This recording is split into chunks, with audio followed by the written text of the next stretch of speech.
Good afternoon. I'm Priyanka Khanna, Fashion Features Director at Vogue India, and welcome to the Vogue India and Natural Diamond Council Diamond Festival. Today, I am thrilled to be hosting a panel on the evolution of gender-fluid natural diamond jewelry. Whichever term you use, gender-neutral, gender-fluid, ungendered, gendered-free, the move towards a more inclusive design ideology in fashion and in jewelry is a welcome one. But for us in India, this is not necessarily a new concept. Jewelry, especially natural diamond jewelry, has long been worn across genders. Historically, the male Indian royals were the ones who were known for their jaw-dropping commissions with the jewelry houses globally. At weddings, even today, it's not uncommon for the groom to be seen wearing lines of natural diamonds or a diamond-studded sarpanch on his safa. Adornment has long been a form of sartorial expression. Globally, this move towards a design that is more inclusive has slowly been making an impact on the red carpet, on magazine covers, as well as in retail stores. Bulgari, Boucheron, and Louis Vuitton are just some of the larger brands that strongly promote a design philosophy that doesn't see gender. While the Jonas Brothers, Billy Porter, and the late Chadwick Boseman have all turned heads with their styling of natural diamonds on the red carpet. In this panel today, we will touch upon all this and so much more. But first, let me introduce you to our incredible speakers. So my first guest really needs no introduction. He's the international editor-at-large for Vogue and a prolific author. He's considered world over to be one of the most respected voices on historical fashion, costume, and design. He has an impeccable eye and is a repository of knowledge.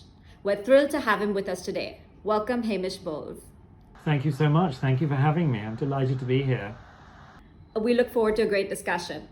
Also from New York is the lovely Nidhi Sunil, the newest brand ambassador for L'Oreal, an active voice against colorism and gendercide as an advisor for the Invisible Girl Project. Hi Nidhi, so good to see you. Hi Priyanka, thanks for having me. I have to admit a strong personal affinity for Hanut Singh's jewelry. Everything he designs makes it to my lust list, and I'm not alone. From Meryl Streep to Rihanna, Christian Louboutin to Deepika Padukone, men and women both have all been bedazzled by his pieces. A love for jewelry and natural diamonds is also in his genes. After all, Hanut hails from the Kapurthala dynasty, who were known for their patronage of jewelry houses. Hi Hanut. Hello, and thank you so much. Such a privilege to be on this panel discussion. And finally, we have Kaustav Dey, a marketing executive who has spent a decade in luxury and fashion in India. He is also a well-known TED speaker. His TED Talk on fashion as identity has garnered 1 million views. Kaustav, we're so glad to have you with us today. Thank you, Priyanka. What a pleasure it is to be here talking on something so close to my heart, and what an honor to be on this incredible panel. Well, let's get started because we have lots to discuss. Hamish, I'm going to start with you today. So the idea for jewelry, of jewelry for men really isn't new. Can you take us through the historical role jewelry has played in the wardrobes of men? And when did it sort of stop being appropriate for men to wear jewelry? Goodness me. Well, I think we really go back millennia. I think from the moment that human beings started fashioning metal into adornment, men were certainly some of the recipients of the treasures that were being wrought. So I think you look at Viking cape clasps and jewels, and they were certainly intended for men. And all through history, just as men's clothing was often a great deal more flamboyant than women's clothing, that was reflected in the use of jewelry. And I think that as certainly in the West, as people started adventuring into new worlds and coming back with stories of a sort of exoticized East, and you have James I's courtiers and emissaries, for instance, and merchants being completely bedazzled by the Mughal emperors and courts in India, and bringing back those ideas of extraordinary self-adornment for men. And I think that it was subdued a little bit more in the 18th century, although certainly not the fashions. But men were still wearing rings and lockets and love tokens, and then the Killjoy Victorians rather kind of suppressed the idea of more flamboyant jewelry for men, but you still had jewelry that was symbolic of love and of mourning, bereavement. And I think even into the 20th century, I mean, you had lapel pins and tie pins and signet rings and so on. But I think probably it wasn't until the 60s, and again, another idea of gender fluidity and a breaking down of barriers that you saw men embracing jewelry in a sort of different and kind of exuberant way. And I hope that we're going back to that kind of mood. Well, what I'd really like to see is Mughal jewelry come back, of course. But I think we'd all love that.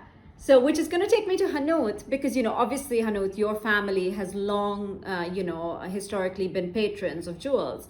So when you look back into your own personal history, what are some of the pieces, especially with diamonds, that you remember? And were those sort of commissioned by the men in your family, but were they also worn by the women?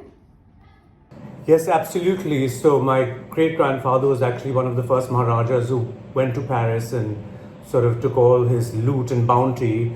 And I think Jacques Cartier had already been to India and then met each other. And so he went there with all his stuff, and then they started commissioning, using all the Indian stones, and started making those absolutely incredible jewels. And the other Maharajas sort of followed through later, and it became this huge movement through the 20s and 30s. In fact, I'm wearing this signet ring which Cartier made. It's from the last minings of the Golconda mines, and it's a beautiful signet ring that they made for my grandfather. So I've grown up. I'm a completely untrained jewelry designer, but having grown up around such magnificent pieces, some sort of ceremonial and some sort of everyday things, and beautiful diamond suites and bracelets, and how they did them, and they did them with such flair and big bang. So yes, it's been a privilege to grow up with them. They're still continuously worn by everybody, and enjoyed. So you did see sort of a mix in, sort of both the sexes wearing the jewelry, or was it mostly the male? It was, right? Well, for the men, it was always, it had to be the ceremonial jewelry, so the big bang stuff. And for the women, of course, it was the big bang stuff also, but they also did sort of beautiful, earrings, necklaces, bracelets, rings, things that you could wear during the day, because, people used to really dress up. So there was pre-lunch, lunch, evenings, cocktails, dancing, etc. I mean, all sorts of jewelry was made. It was not necessarily just sort of like in-your-face stuff. But yes, the Maharajas had to wear the sort of like the big bang stuff when they were on processions, etc., so to create an impact. But beautiful jewelry was more made for the women of the family as well. Sitting here in our homes where we basically, I don't know about the rest of you, but I barely gotten out of my sweats. Dressing up for cocktails and pre-cocktails sounds like a dream right now. Nidhi, I'm going to ask you, about this sort of rise in gender fluid jewelry, which we believe also, of course, is a byproduct of a larger move towards inclusivity in fashion. Do you agree? And sort of what have been your experiences, over the last few years? Because, your sort of career has taken off in a different way. Yeah, this morning actually, I'm wearing all of this jewelry that happens to be my boyfriend's. It's not mine. And it's really interesting because I asked him to dress me today. Of course, this is my shirt, but I said, you can pick whatever jewelry I'm wearing. So this is his off-white bracelet, and then this is his ring. And then he had this made by his jeweler. He said it was a baguette. I think he's much more knowledgeable about jewelry than I am. And I don't think he identifies necessarily as gender fluid, but he enjoys jewelry, and he's very meticulous about his jewelry. So for me, I enjoy really using fashion and accessories in fashion, and I enjoy watching other people too doing this, using it as a form of self-expression, because it's just really who you are. If you go through the trouble of, you know, having your jeweler design this for you, I mean, you design it and then have your jeweler sit with you, collaborate with you, and then have this made for yourself, that's huge. And I'm wearing these sapphire studs also. I don't know if you can see it because I have my and that's his as well. So Well, he has incredible taste. You're a lucky girl.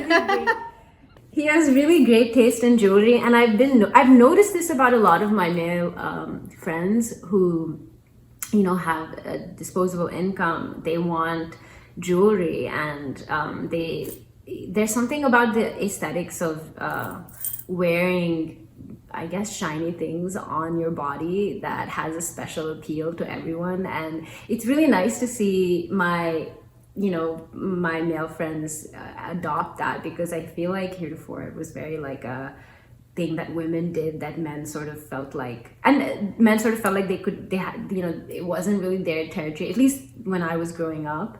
Of course, my friends who identify as gay or, you know, non-binary, like, they're always experimenting with the way that they express themselves with jewelry. But I also see it now with like boys who don't identify necessarily as gender fluid or non-binary. They're very much heterosexual. They love wearing this as well. So it's really great to see, you know, all of this being used as a form of self-expression, and not really to sort of box your identity, but you use it to explore your personhood, I guess, in a sense.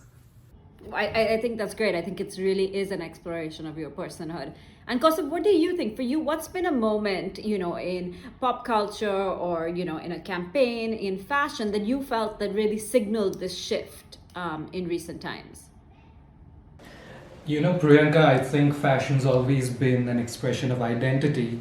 And I think the moment that I will cherish for a very, very long time come actually happened at the end of last year, when I picked up an issue of Vogue magazine and I saw a man on the cover for the very first time in its 128-year history. And let me tell you why, because it's a bit serendipitous because of this panel. And it's because I always grew up being bullied as a child, you know, it's just the lay of the land as it is. And I, like many other boys my age at that point, used to escape into fashion as, you know, some sort of dream.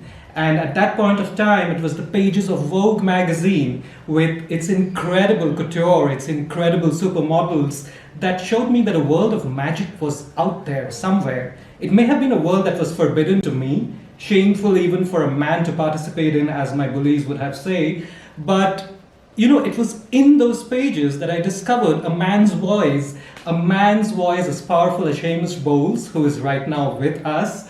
And it is through that I finally discovered my courage, and I turned my conformance into something bigger. And I took it to a point in which I could express myself with what I wore, with the jewelry I'm wearing. Like Hamish was talking about, a polki necklace, which was something that translates from the time of Wajid Ali Khan, you know, from the 1800s. And this was something that pulled me into a state of courage. And that's something I'm very, very grateful for. So when I picked up that magazine and I saw Harry Styles looking like some kind of delicious, decadent Dorian Gray, postmodern of course, I was filled with so much joy. And that is the moment, I think, that changed everything. He was in a dress and these beautiful rings on his hand and the words by Mr. Bowles himself that in no uncertain terms taught us that there is no one way for a man to be today. And I think 10-year-old me would have been very, very happy and would have just hugged that issue to my heart. Hamish, did you feel that would be the impact when you were writing the story and when, you know, the team was sort of conceptualizing the cover? Did you realize how many people more you would be speaking to? Well, I felt that there would be some impact. I was blown away by the response, and on,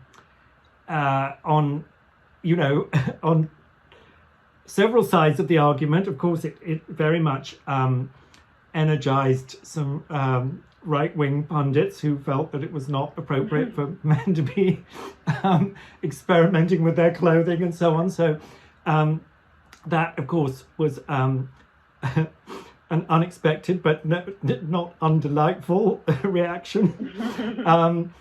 I think, I think what is so wonderful about Harry, and I think he articulated it very well to me, was just this idea of, if you're looking at men's clothing and then you're also looking at women's clothing and traditional women's adornment, the playing field is so much bigger. You have so many more options, and Exactly. I think it was exciting to see this kind of cis male guy wearing a pearl necklace and a twin set, and like some kind of 1950s sort of conservative British mum, and just kind of co-opting all these tropes and just showing you that you can have fun with fashion and adornment, and there are no categories, and everything is up for grabs. And the fact that he looks so compelling and wonderful in those adornments, I think is a great kind of argument. So I think that's I did not anticipate the feedback that we would get, but it was exhilarating when that roller coaster started happening. I can imagine. Do you believe, Hamish, then, that we're the most inclusive moment in fashion history? Well, I think a certain kind of subset of 60s counterculture was probably pretty inclusive, but I think with a wider platform, this is an extraordinary moment. Yes, I think we haven't seen anything quite like this, certainly for centuries. And it's exciting to see. It's funny because we're at such a strange time, because you have this crisis that's going on, but you also have such beauty coming out creatively, which I think really proves that old saying that there is a whole creativity in crisis. And I think when we look back, I hope that's what we also see, besides the reality of what's going on right now. Yeah, yes, I think what's been so moving for me about this past year, and I know it's been just so terrible for so many people, but I think seeing the creative responses of creative people has really been a kind of life affirming and uplifting thing that's happened. I mean, even you look at the fashion world, and designers are not able to produce and present in the traditional conventional ways, but they've just been thinking outside the box, and I've just found so many of those solutions have been so inspiring and moving, really. And as you say, it just shows you that creativity is indestructible, and that kind of vision is something that is so enhancing to all our lives. I truly believe that beauty is the antidote to hatred, Priyanka. So the more of it we put out in the world, just like this, it comes back to heal us. And we need a lot of healing, I think, at this moment especially. Hanut, as a creative, sort of for you, I see a lot of your pieces, whether it's your signet rings or your dagger pendants, which I would see that could really sort of work across, all genders. But is there an approach, do your male clients who identify as male, do they come to you with certain requirements? You wear a lot of jewelry yourself, so I just wanted to kind of see how you approach that from a creative standpoint. So not really. I'm a bit snobbish about when I design, because I just design, and so men sort of like want the same sort of things that some of the women want, and because I'm a guy who designs, I don't do sort of frou-frou jewelry. It's always sort of streamlined and architectural, so men can wear it with ease. And more and more men are coming to me. I do signet rings, I do sort of talismanic pieces, as you know. I riff off ideas of classical Indian jewelry but make them really modern. Like I work with the tiger tooth symbol, and I do those in diamonds, and that's a rage. I mean, like, people go gaga over them, and I have so many men in New York, London, India. I mean, people respond to it. They respond to the more streamlined things that they can wear all the time.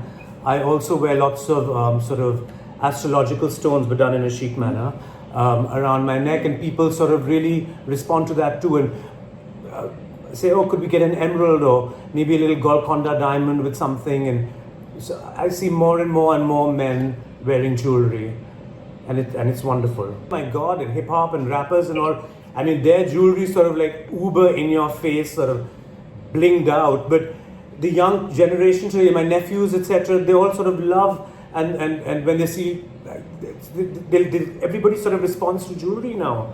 It's wonderful. So yes, Harry Styles was absolutely brilliant. That was a moment. But you've had sort of men wearing jewelry for a long time. It's just becoming more and more. It's coming to the fore more and more, but it's really there now, if you know what I mean. Kaustav, what attracts you when you look for jewelry? What attracts you to, what are the pieces you wear regularly? I wear jewelry as a celebration. Usually for occasions, it's something that has a little bit of heritage, has a little bit of craftsmanship, has a little bit of India in it. On a daily basis, what I do wear is a diamond ring. This is the one. Not sure if we can see. It's called a Nelly, and it's a South Indian wedding ring worn only by women. And I wear it every day to sort of remind me that there are no boxes that we can fit ourselves in. And just looking at it every day just reminds me that if there's something that limits us, it's what we should be pushing against the most, because that's when we come out of it. So it's stuff that I pick from the women's world, it's stuff I pick from the men's world. I don't really look at jewelry with gender. If it's beautiful, I want to wear it. In fact, I was inspired by my mother. I fell in love with jewelry watching her wear it as a child, and secretly I grew up hoping to be one day as beautiful as her. So I wear it out of love. I have no other reason. I love that. I think May I interject? Hamish, Yes, I please. actually wore a ring today in honor of speaking with you, and I know that you love the color lavender, and I'm wearing a lavender spinel that James de Givenchy made for me, and I said, oh, it's a perfect time as an homage to you. Yes, I'm always very excited to discover, mauve sapphires or anything in that lavender lilac zone is a great thrill. Nidhi, I want to talk about you. Kaustav says sort of he doesn't see jewelry with a gender. Do you feel that's your approach to clothing too? Of course you talk about borrowing from your boyfriend, and but what about you and how you sort of approach your style? Honestly, I think I'd have to agree with everything that Kaustav has said, in the sense of I see a thing and I have a felt sense about it. I feel it out. There's a sort of resonance that either it's clothes or jewelry or shoes or whatever. It has to have a sort of resonance with me when I put it on my body. There's this felt sense of happiness or joy, or a lightness that I get from things that have an affinity towards me. That's natural, and that's really what I gravitate towards. So there's no boxes here. There's no brands. That's my approach to everything. I feel like that's my approach to that's the approach a lot of people in my generation have towards everything. It's just I want to say it's a sense of curiosity. It's a curiosity. So I think, a lot of what all of you saying is that it's not about sort of playing it safe. And so Hamish, I want to ask you, because, when I was reading up, there has been some criticism that for especially for the more mainstream houses, the current crop of gender neutral jewelry is safe. Do you see, what would you like to see in this space? What would you like to see sort of coming back? I know you alluded to the whole Mughal style of jewelry, but what else would you like to see coming? Well, I think that, I think jewelry is so personal. I think that on so many levels, I mean, it can be an inherited piece that has some history built into it, some wonderful kind of antique piece that has an imagined history built into it. I think I'm all for flamboyance, I must say, sober as I'm looking today. I certainly had a kind of club kid moment in the 80s as a fashion student at St. Martin's, where there was a lot of adornment, and there were great kind of jewelry designers like costume jewelry like Tom Binns and Judy Blame, who were making jewelry out of found objects. It was very kind of sustainable, make do and mend, and created such sort of extraordinary things. And I know that someone like Kim Jones was very close to Judy Blame and actually did some collaborations with him. So I think, and I as Hanut had said, it's very important to acknowledge the powerful impact that kind of Black American culture, particularly in the music industry and rappers and that whole world that kind of emerged in the 80s, and that sort of embrace of incredibly flamboyant statement jewelry that then got taken up by Karl Lagerfeld, was putting it on the Chanel runway, and that had tremendous impact. And I think that broke down so many barriers about what very, very cisgender guys could consider acceptable in the flamboyant stake. So I think a lot of those barriers have already been broken down by that community, who really led the way. And so yeah, I mean, I like to see the whole spectrum. I think very intimate kind of. I mean, I personally, I would love a charm bracelet. I love the idea of charms, all meaning different things. And taking you back to a place. I had a burglary a couple of years ago, and all the cufflinks that I'd collected since I was 14 or 15, except the pair that I was wearing, which happened to be my favorite pair, were gone. So I'm also trying not to be too sentimental about jewelry, and realize that this kind of gives me a clean slate to start acquiring things again.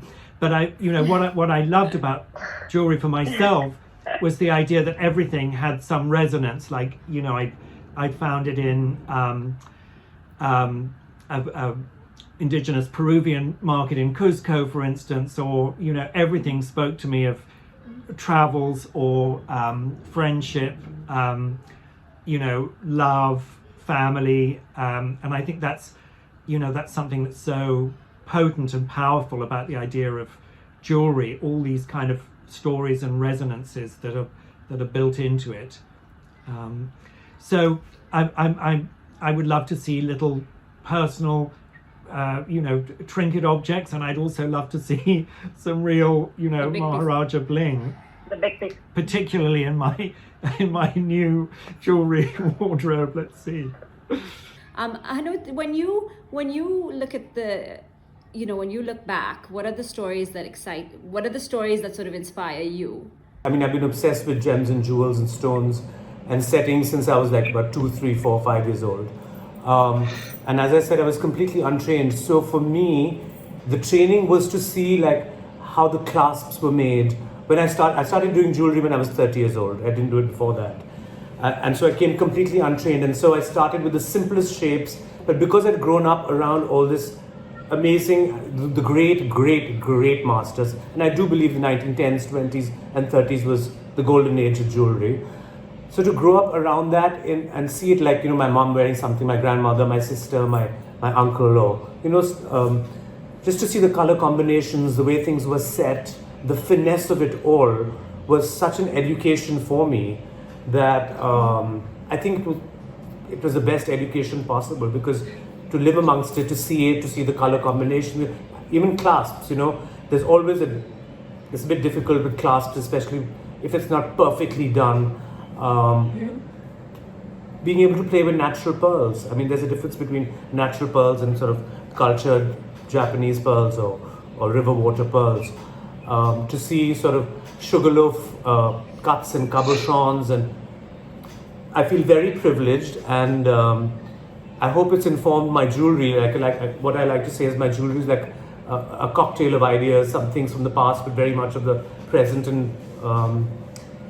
and the fact that people all over the world respond to it is great. So, I think again, what all of you sort of are saying is just the personal attachment and the personal approach, whether it's Kaustav's mom or Nidhi's boyfriend or Hanut's, or for you, Hanut, your family. For Hamish, it was, totems of travel and experiences and relationships. So I think, ultimately that's what it kind of boils down to, is that you're wearing a piece of your sort of individual identity and your individual stories on you. And I think, that really is the power of jewelry. And it's emotional, and it's personal. And when people want to buy jewelry, it's their money that they're investing in something that they're obsessed with, that they love. They're going to travel. They see something they're obsessed by. I don't know. I see with women, with men, with everybody who buy my jewelry. It's emotional and it's personal, and that's why it makes it even that much more important. And so, Hamish, when I heard that you were robbed and your jewelry was all gone, it's heartbreaking. Because it is an emotional thing. It brings back memories, and I don't know. I mean, I have to disagree though. Hamish almost sounded unburdened when he said he lost all his jewelry, like he could start all over again and redefine who he was. It's like, oh my God, somebody finally did this for me. I can't wait to see Hamish in something incredibly blinged out. I would love to see Maharaja Bowles. But what is wonderful is seeing, like you were talking about Karl Lagerfeld, etc. I mean, the jewelry he wore and what he collected from Belle Perron, etc. Marc Jacobs, and I've seen him wearing these grima pieces in diamonds and gold, and I mean that sort of resurgence is coming back. People are looking at the past, collecting it. There's this man called Frank Everett who works in New York and wears the most beautiful jewelry. It's so the past does really inform the present. And the fact that it's all to see men wearing all those beautiful brooches and sort of pendants and lockets and rings and sort of that heightened taste is so educational, especially for a jewelry designer. And then I'm sure it sort of percolates in one's design, and it percolates amongst one's clients, and the awareness grows and the awareness grows and the awareness grows. I think it's also, jewelry is also such a sort of wonderful personal signifier. I mean, I think of Giambattista Valli and that wonderful pearl necklace, which I believe is one of the strings from the Baroda pearls. And, that to me is so much part of his identity and, his whole self-presentation. I always thought that was kind of a wonderful sort of sartorial embellishment, very, very personal signature of his. So I think jewelry can also really help you define who you are and in subtle or overt ways. Well, I think, we've had this incredible discussion, and, thank you all for sort of being a part of this panel.